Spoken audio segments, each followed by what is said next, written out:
This is Y News with Angelo Castro III, William Theo, and Darlene Basingan. Authorities recovered 17 cadavers during the conduct of retrieval operations today in Barangay Gadungan, Marawi City. The Joint Task Force Marawi says they believe the recovered bodies belong to the civilians who were murdered by the terrorists. The recovered cadavers are believed to be among those civilians who were helplessly murdered by the Maute Abu Sayyaf group terrorists. This is a manifestation of Maute terrorist group brutality who killed these innocent civilians in cold blood. The PNP SOCO is now processing the recovered bodies to determine their identities so their relatives can claim them and provide a decent burial. Meanwhile, the impact of the Marawi City crisis is now evident in the tourism industry of Iligan City. Robbie De Guzman explains why. 1 week since the crisis in Marawi City erupted, the number of tourists coming in Iligan City is now declining. A resort owner says the number of tourists visiting them has dropped by 50 to 70. Medyo 50% weekends, mga 100 to 500. This also lowered their earnings. Napiktuhan talaga ang business namin dito dahil ang mga tao nandun na sa mga potential petrol natin, nandun na sa evacuation center. At saka yung mga Christian na taga-Iligan mismo, hindi na sila makapunta rito dahil ang travel time pa uwi, it takes 2 to 3 hours. On the other hand, the number of hotel accommodation has increased due to the influx of people. But incidentally, nagpuno ang ato ang mga accommodations because Iligan is a stopover, people travel, no? And ato lang affected due ang atong mga attractions natin. For instance, our landmark, our famous Christina Falls is really in full red alert status, so nobody can visit. Businessmen affected by the crisis are not losing heart that they will bounce back to their normal operations once the crisis ends. Robbie De Guzman, UNTV, News and Rescue, Philippines. Despite being held behind bars, inmates inside the new Bilibid Prison share their part to show their support and compassion to our troops and affected residents in the conflict-torn Marawi City. Mon Hokson tells us why. To do what is right and to share what they have to our compatriots in Marawi City. More than 16,000 persons deprived of liberty or PDL from the maximum security compound of the new Bilibid prisons raised a total of 21,000 canned goods and items for personal hygiene for the Marawi evacuee. They also prepared packages for our soldiers fighting the terrorist group in the city. This is not the first time that the Bilibid inmates did such humanitarian act. During the onset of Typhoon Yolanda, they also sent relief goods to the typhoon victims. And ito, pati ako po nagugulat, ito yung sa kagandang loob, hindi po ng Bureau of Corrections, kundi ng mga bilanggo po namin, na meron pong darating po sa inyo ng mga donasyon na mismo galing sa mga bilanggo po namin dito.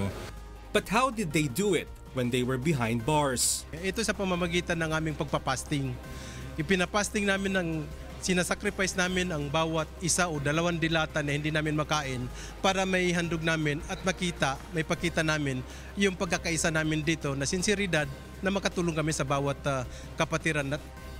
Eddie was one of the Muslim inmates who encouraged their fellow prisoners to share so they can provide help for Marawi residents. Bucor tapped the service of UNTV for the immediate delivery of goods.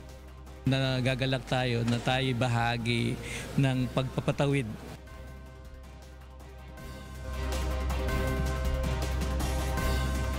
Although the experts have given their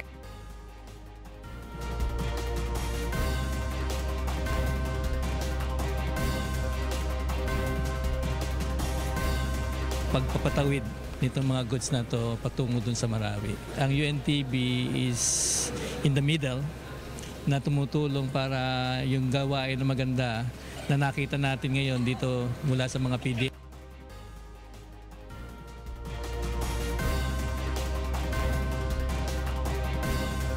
In other news, changes have been observed after a year President Rodrigo Duterte is elected.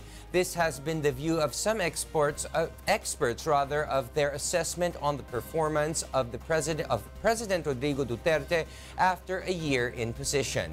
Leslie Longbowen reports. Political analyst Ramon Casiple says among the strengths of the Duterte administration is the country's foreign policies. One cannot deny na yung independent foreign policy as he implemented it, may malaking impact and most of it is positive. Not only in terms of new money coming in, yung friendship natin sa ibang bansa na yung special relationship with the US na normalized na kasi with China, Russia, ASEAN, Middle East countries and so on. University of the Philippines professor Eileen Baviera agrees with the observation. She says the improvement in the country's strategies in its foreign relations made good contributions. So yung kung sa impact, yung naging strategic ulit ang Pilipinas sa tingin ng ibang mga bansa. So pati sila, bumabalanse sila kung ano bang paano nila makukuha from the Philippines yung kailangan nila. Meanwhile, among the aspects given a low grade by an expert is the president's anti-drug campaign. Dr. Ronald Mendoza says there are better approaches that should be considered in the campaign. Mukhang ang dami na pong ibang bansa na nagsasabi na hindi po yung punitive approach lang ang kailangan nating itulak dyan. So, in fact, yung punitive approach lang, hindi siya nagwo-work. Marami po tayong parts ng sistema na sana napagtaunan din ng pansin. Yung pong health approach sa combating drugs, treatment. Although the experts have given their initial assessment, they say that it needs a longer time to completely judge the president's performance. Unfair na i-judge natin yung first year na lahat magagawa kagad niya. Ito po ay barometer lang ng direksyon. Ito po tinitingnan natin ngayon.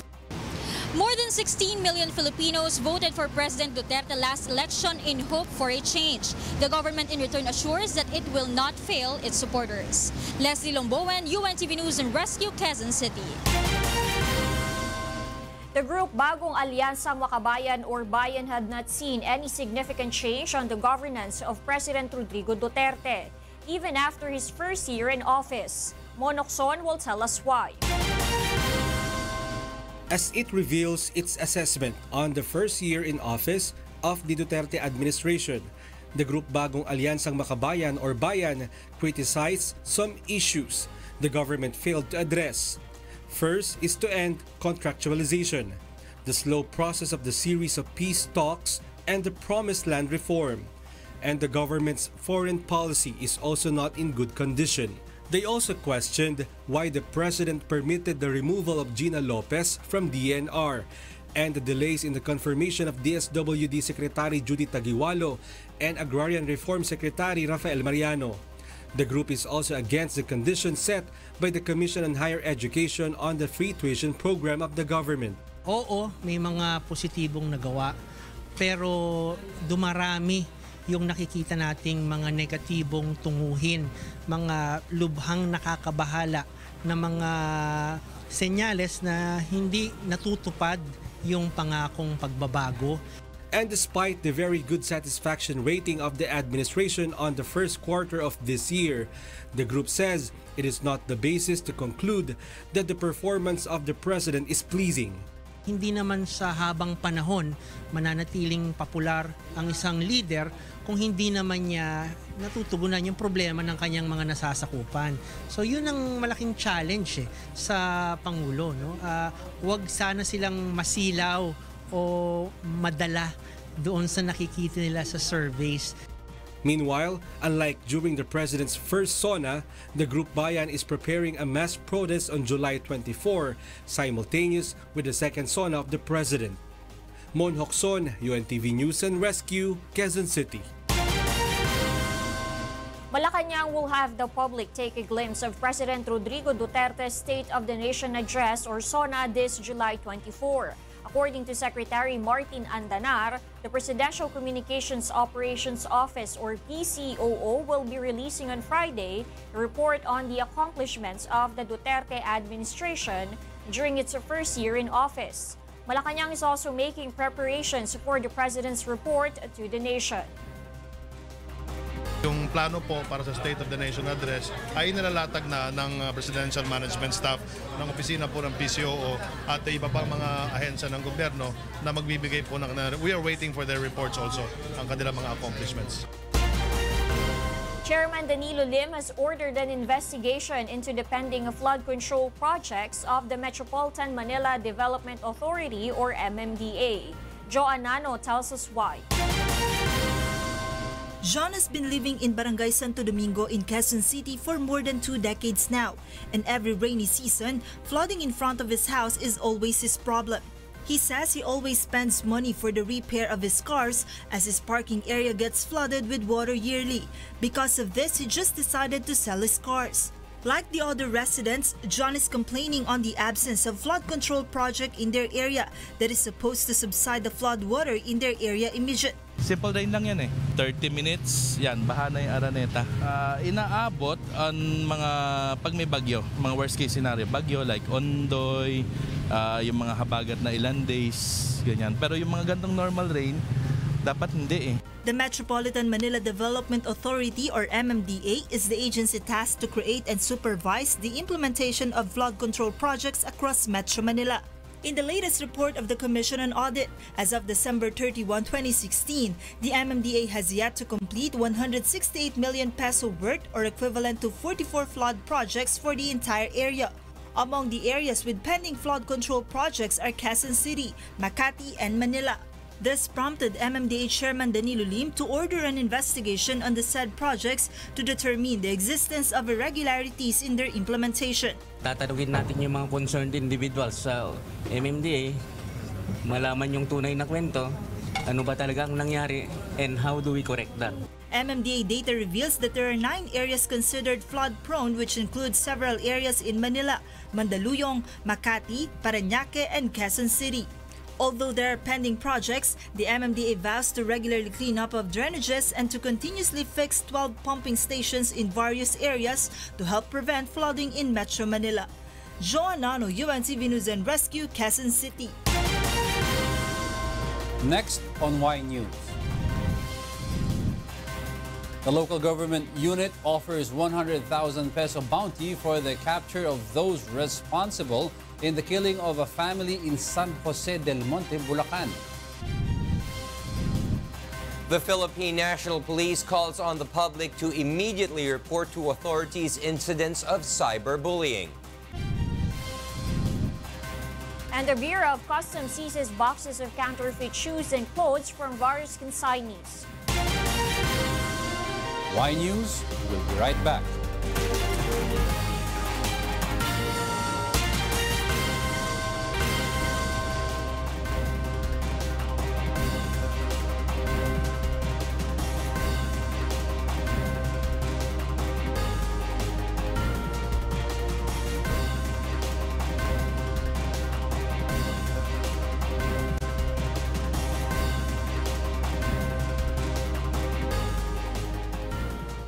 Despite being held behind bars, inmates inside the new Bilibid prisons do their part to show their support and compassion to our troops and affected residents in the conflict-torn Marawi City. Monokson tells us why.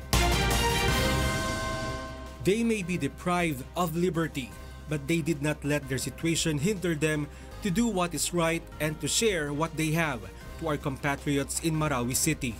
More than 16,000 persons deprived of liberty, or PDL, from the maximum security compound of the new Bilibid prisons raised a total of 21,000 canned goods and items for personal hygiene for the Marawi evacuee.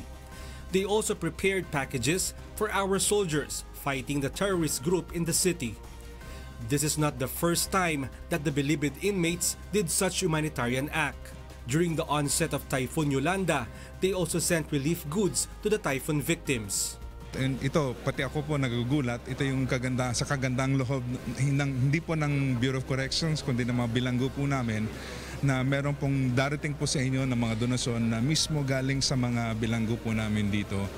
But how did they do it when they were behind bars? Ito sa pamamagitan ng aming pagpapasting. Ipinapasting namin ng sinasacrifice namin ang bawat isa o dalawang dilata na hindi namin makain para may handog namin at may pakita namin yung pagkakaisa namin dito na sinseridad na makatulong kami sa bawat kapatiran. Eddie was one of the Muslim inmates who encouraged their fellow prisoners to share so they can provide help for Marawi residents. Bucor tapped the service of UNTV for the immediate delivery of goods.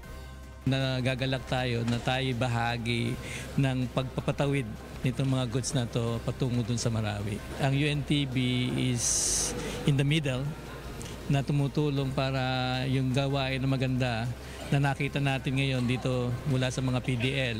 From NBP in Muntinlupa, UNTV delivered the goods to DSWD warehouse in Pasay City. Isusort po natin yon base po dun sa klase nung donation na pinadala. Like for example, kung sardinas, mga meatloaf, and then yung expiration po, para alam din po namin kung ano yung una naming ipadadala dun sa mga tao. UNTV, as always, is in partnership with Members Church of God International for the manpower during the delivery. DSWD assures that the goods, including those from the Bilibid inmates, will immediately reach our soldiers and our affected compatriots in Marawi City. Mon Hokson, UNTV News and Rescue, Pasay City. The Presidential Communications Office is supporting the planned Senate inquiry into the proliferation of fake news. Roderick Mendoza explains why. Secretary Martin Andanar welcomes the plan of some senators to probe the proliferation of fake news on social media. He says this is a way to find solutions to the issue. Dito lalabas lahat ng mga solusyon na gusto nating malaman para once and for all matuldo ka na itong fake news. Andanar said this will provide guidelines to the public which news or story to read and believe. It will also determine which are legitimate media and news organizations. Lahat ba nang sasabihin ng isang ordinaryong tao, for example, na meron 50,000 followers, news na ba yun? Or, for example, whatever, for example, ang isang tao na meron 50,000 followers, news ba kaagad yun? Or, kailangan ba maging member ng isang news organization para ang isang storya maging news? Andanar also revealed he had talked with Assistant Secretary Mocha Uson about the issue. Uson, who has more than 5 million Facebook followers, has been accused of spreading fake news. One occasion is when Uson shared a photo of praying soldiers in relation to the fighting in Marawi, which was discovered to be from another country. Kailangan niya na rin mag-hire ng kanyang sariling editors sa kanyang social media page because her social media page is not a normal or a regular social media page. As a matter of fact, she gets more engagement than a lot of us. Proponents of a congressional inquiry on fake news include Senators Joel Villanueva, Grace Poe, and Antonio Trillanes. Roderick Mendoza, UNTV News and Rescue, Manila. Meanwhile, China is conducting an investigation on business tycoon Huang Rulun over allegations of corruptions. In a report by Financial Times, Huang was removed from his position at the Fujian Province Political Consultative Conference due to bribery. Huang was the Chinese donor of the Mega Drug Rehabilitation Center in the Philippines in support of the Duterte administration's anti-drug campaign. But Malacanang said the issue is internal to China. It is not clear, however, whether the government will maintain connection with the Chinese businessman after the said controversy. That, of course, we don't know yet, and we will not comment on that. Like I said a while ago, like we said a while ago, that is the implications or the suspicion on corruption on Huang Rulun is internal to China, and that is a matter for them to discuss. In other news, a Malacanang official advises the United Nations top human rights official to visit the Philippines to verify for himself whether President Rodrigo Duterte condones torture and extrajudicial killings. This is the comment of Presidential Communications Operations Office Secretary Martin Andanar after UN High Commissioner for Human Rights Zaid Ra'ad Al Hussein criticized President Duterte for allegedly supporting torture and extrajudicial killings. Al Hussein has the same criticism against U.S. President Donald Trump. It's a democracy. They can say whatever they want to say, but I would advise him to go to the Philippines and see for himself. The lower house is preparing a possible detention room for Ilocos Governor Imee Marcos. Joyce Balancho will tell us why.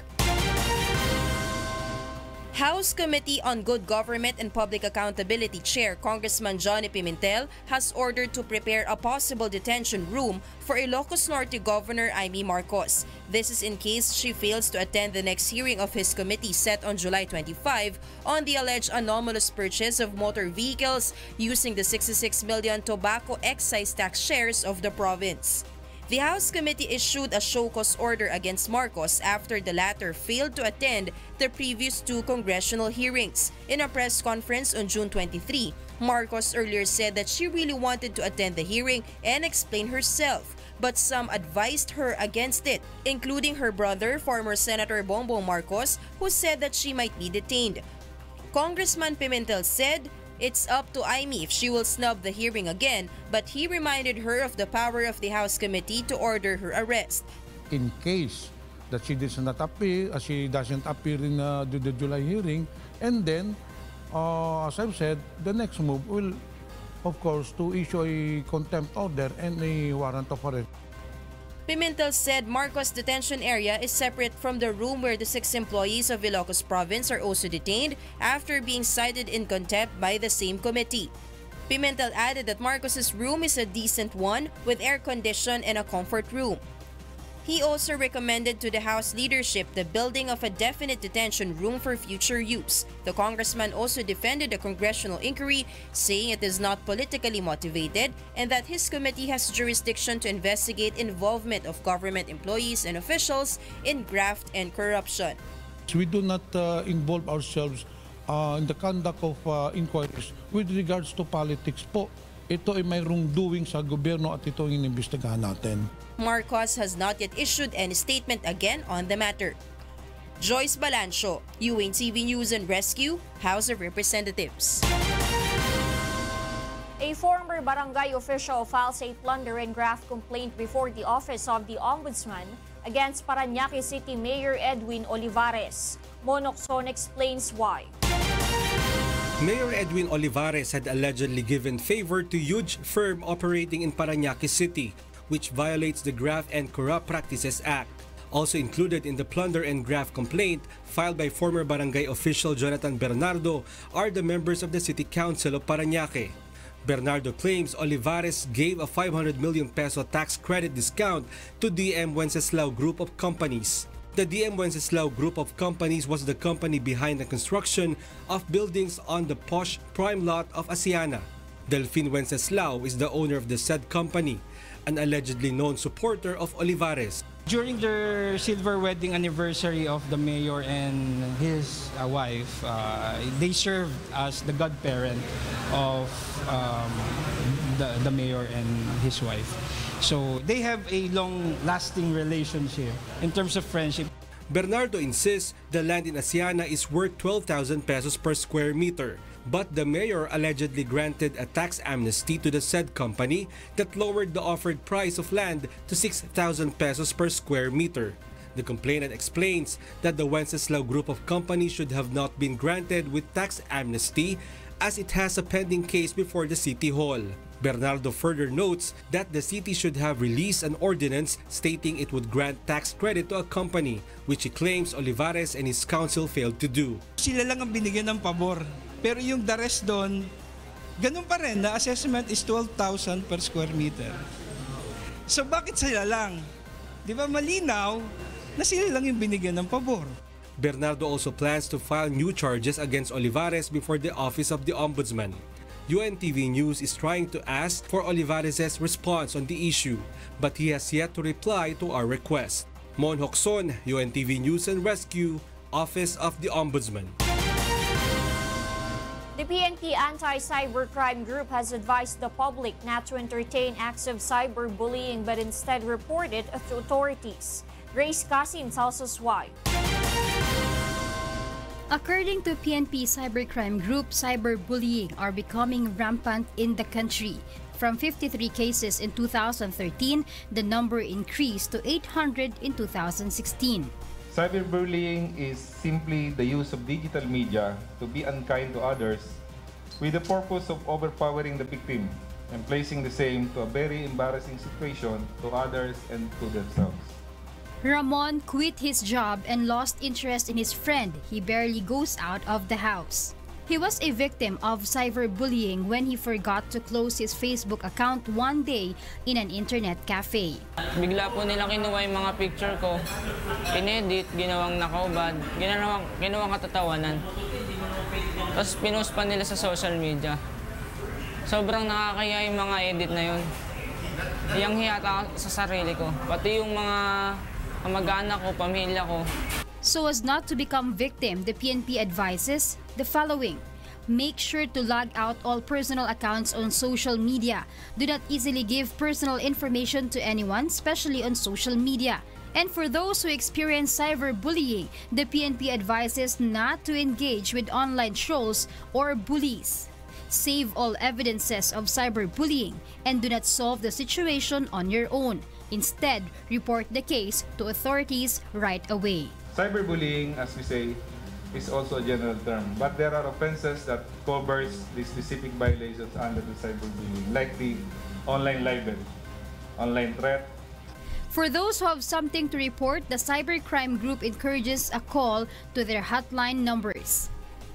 Grace Casin, UNTV News and Rescue, Camp Crame. The PNP, AFP, and BJMP are split over the proposal of extending the retirement age of their personnel. Leia Iligan tells us why. The Armed Forces of the Philippines, or AFP, is now open to the proposal of former Senator and now Foreign Affairs Secretary Alan Peter Cayetano to extend to 60 years old the age of the retirement of soldiers from the current 56 years old. AFP PAO Chief Marine Colonel Edgard Arevalo says, with the said proposal, the country can further benefit from the skills and ability of soldiers. But Arevalo notes it would slow down the promotion process of government troops. Kailangang timbangin pa ito. At this point, siguro magandang pag-usapan. At the very least, the recommendation is essential, lalong-lalo na narinig natin kung anong intention nito. So, makikita din natin kung ano yung pros and cons nito.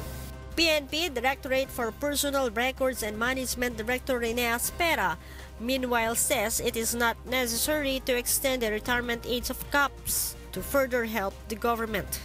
Makikita na natin, hinahire din sila ng government after retiring, di ba? And then they can share what they have sa organization. The Bureau of Jail Management and Penology is in favor of the proposal since it says it would have more time to process the retirement benefits. Although the three security offices are divided over the extension of their retirement age, they believe there's nothing but good intention for the proposal and that lawmakers will thoroughly study it first.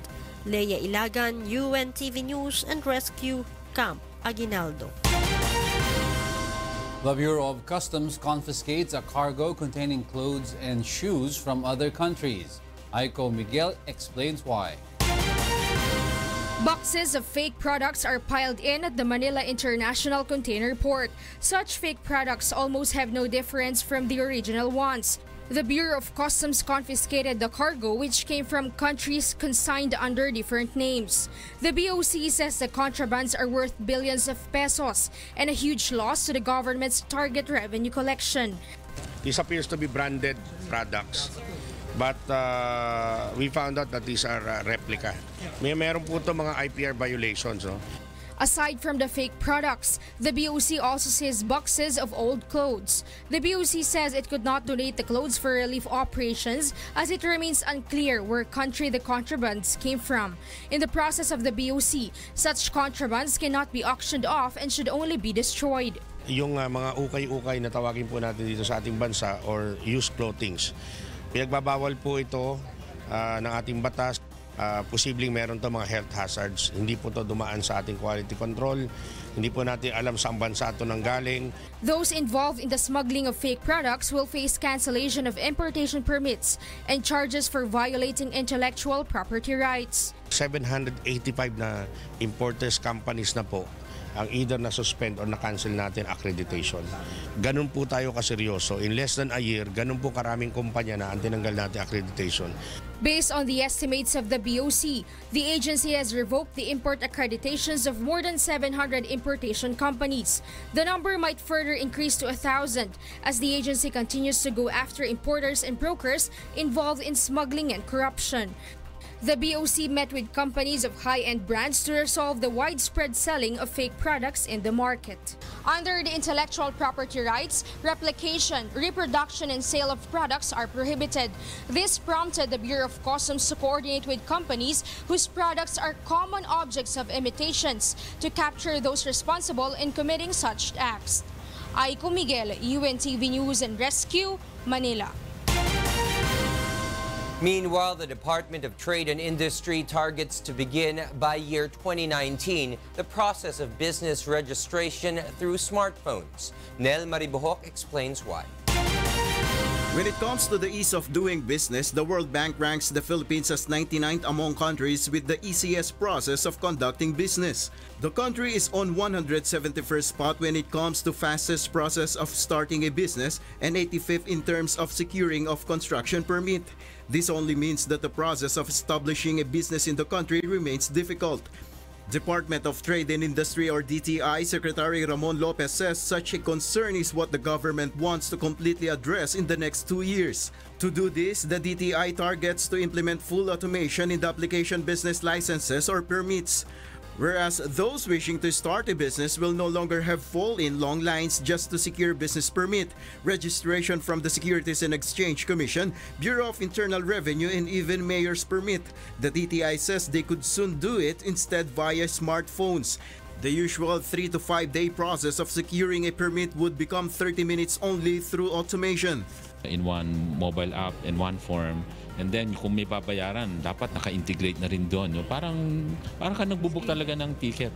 Pag nasettle ka na dito, may assessment, tapos another window would be the payment na, and then you're issued a receipt or even the business permit. Should its implementation pushes through in 2019, the DTI expects more foreign investments pouring into the country. If this gets improved, yung influx ng investment will follow. Lopez says the DTI is having consultations with the National Privacy Commission and Department of Information and Communications Technology to make the implementation of this new project possible. Nel Maribohok, UNTV News and Rescue, Pasay City. Let us hear today's weather forecast. It has been raining hard all day. Tell us why, Leslie. Yes, Darlene, we have been experiencing thunderstorms here in Metro Manila and other areas of the country, but there is no tropical cyclone inside the Philippine area of responsibility. Although we are monitoring a low-pressure area that is possible to enter PAR by Sunday and affect northern Luzon. As of the moment, monsoon trough or extension of LPA is affecting southern Luzon. Partly cloudy to cloudy skies with isolated rain showers or thunderstorms will prevail over Metro Manila, Visayas, and Mindanao tomorrow, while cloudy skies with light to moderate rain showers and thunderstorms will be experienced over Calabarzon, Oriental and Occidental Mindoro, and Palawan. Based on our temperature forecast, Metro Manila's temperature will range from 26 to 33 degrees Celsius. Baguio City will experience a temperature of 17 to 25 degrees Celsius. Metro Cebu will have a maximum temperature of 33 degrees Celsius, and Metro Davao will experience 25 to 32 degrees Celsius. Tomorrow, the sun will rise at 5:30 in the morning. That's our weather forecast. Back to you. Thank you, Leslie Longboan, reporting live from the UNTV Weather Center. Coming up, researchers in the Netherlands discover a 500-gram meteorite which could provide key information about the solar system. The world's first automated teller machine turns to gold on its 50th anniversary. And a New York City-based baker makes cakes to handle internet trolls. More from Y News after this break.